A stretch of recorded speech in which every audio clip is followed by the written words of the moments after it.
Hey friends, I've been reading a lot of the reporting about Andrew Mountbatten Windsor, common man, and his arrest, and Sarah's reaction to the arrest.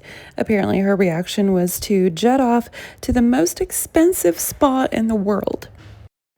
But another super common thing to see in the commentary and reporting about this is people who aren't that well versed in royal commentary and in royal family news, assuming that Harry and Meghan are going to be just so excited about the downfall of the Yorks.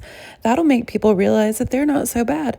I'm not so sure that that's really the reaction that they're having, friends, because I think they might be scared of what the Yorks know.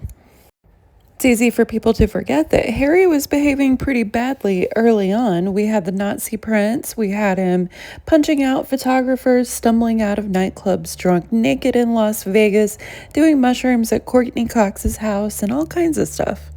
Considering that was Harry's perpetual state back then, I remember an interviewer saying that she was shocked at how Harry reeked of cigarettes and booze whenever she showed up to interview him.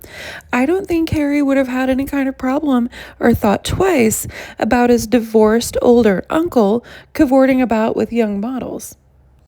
I'm not going to go so far as to say that I think Harry knew any of them were underage, but anyone who was around Andrew obviously knew they were young. It seems like a lot of people have completely forgotten that Harry stated that the way that he first saw Meghan was Eugenie actually scrolling on her Instagram and him seeing Meghan with one of those goofy dog ear filters on. And Harry was like, "Oh, who's that?" And they met through Eugenie. Now, Meghan has claimed since that she had no idea who Eugenie's dad was. Whenever she met him, she thought he was the Queen's purse holder. But I think that's absolute bullcrap, friends, because there's no way someone as detail-oriented as Meghan, or as she claims to be anyway, she messes up details a lot, friends. As we know, American Riviera Orchard, anyone? But anyway, you can't tell me that Meghan was friends with someone who is known universally as Princess Eugenie and didn't take the time to figure out who Eugenie's father was to confer that princess title onto her. I just don't believe it. I think it's ridiculous that she wants us to believe that. What do y'all think, friends?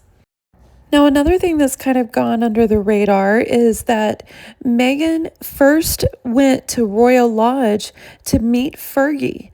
Harry said he wanted Meghan to meet his aunt first.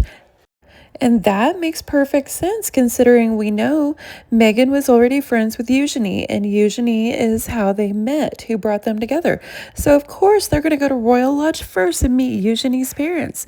This is what I'm saying, friends. I think that Harry and Meghan were way closer to Fergie than they want anyone to know.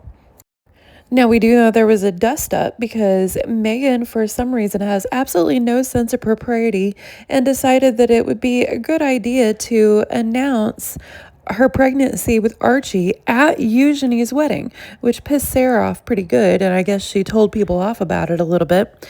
But one thing you can say about Sarah, for all her absolutely terrible qualities, is she doesn't stay mad long, or it doesn't seem like that. She is quick to forgive because she behaves so appallingly and horribly herself.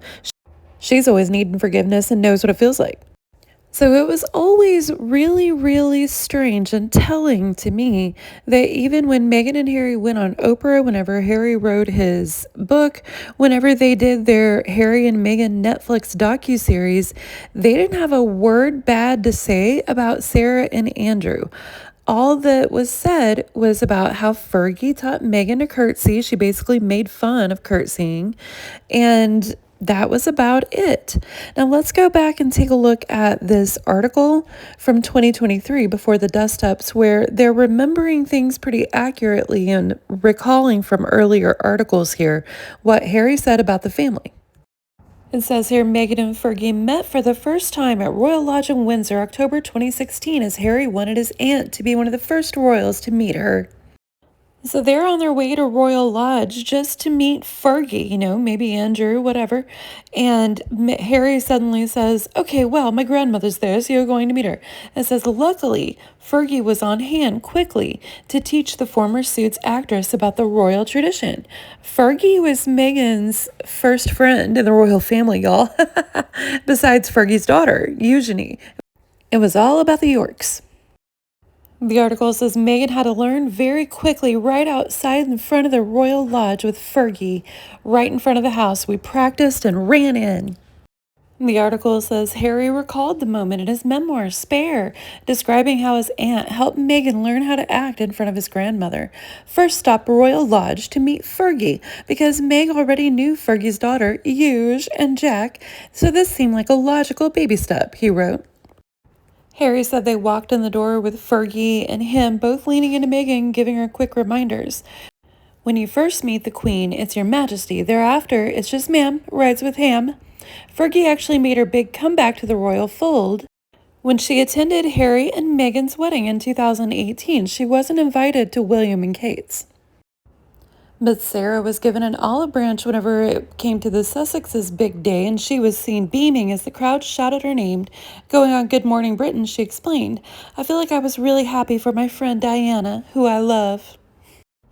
She said, "I felt honored and grateful for Harry and Meghan to invite me. It was very kind of them, and I can't thank them enough for doing that. It was nerve-wracking, but I knew I was ready." However, Fergie was said to have been deeply upset at being excluded from the Inner Sanctum evening reception at Frogmore House. And it was after inviting her to the wedding, but excluding her from the reception whenever Harry and Meghan went to Eugenie's wedding and then announced their pregnancy there and took the whole limelight off Eugenie. Sarah was furious. However, like I said before, Fergie is quick to forgive, and she's defended them since then. After they went on Oprah, she gave a defense of them and said that she was a supporter of Oprah and of the Sussexes, and they deserve to be happy. So it's probably pretty irritating to her that they've said nothing in defense of her or Andrew. Now, something else that people forget a lot too, which is mentioned right here in this screenshot of this article, is that after Sarah and Andrew's divorce, Sarah spent 12 years living in America. She started writing her books here, if you can call it that. They're heavily ghost authored, friends. And she also did her lifestyle brand, her Weight Watchers commercials, all that stuff in America. Meghan took a lot of inspiration from Fergie. So considering that they were back good by the time that the Sussexes left, that they did their Megxit in 2020, I suspect that they had a lot of phone calls, a lot of chit-chats with Sarah, and probably Meghan got advice from her for her lifestyle brand and all that stuff. Now it's coming that Sarah's being offered big money for a tell-all to tell her story, and it's money that she needs, and that the Sussexes, according to some sources, are terrified of what she might spill about their 2020 exit and what they said about the royal family, the conversations they had, what Sarah did to support them, and whether or not she advised them. I think it could be explosive, and I don't think they're happy at all about what's happening to the Yorks. I think they're terrified not only that Sarah might spill their secrets, but that their titles will actually be taken next. So what do y'all think, friends? Let me know if I'm right or I'm reaching. We'll go out with a palate cleanser, and I will chat with y'all in the comments. Hope everyone's having a good day.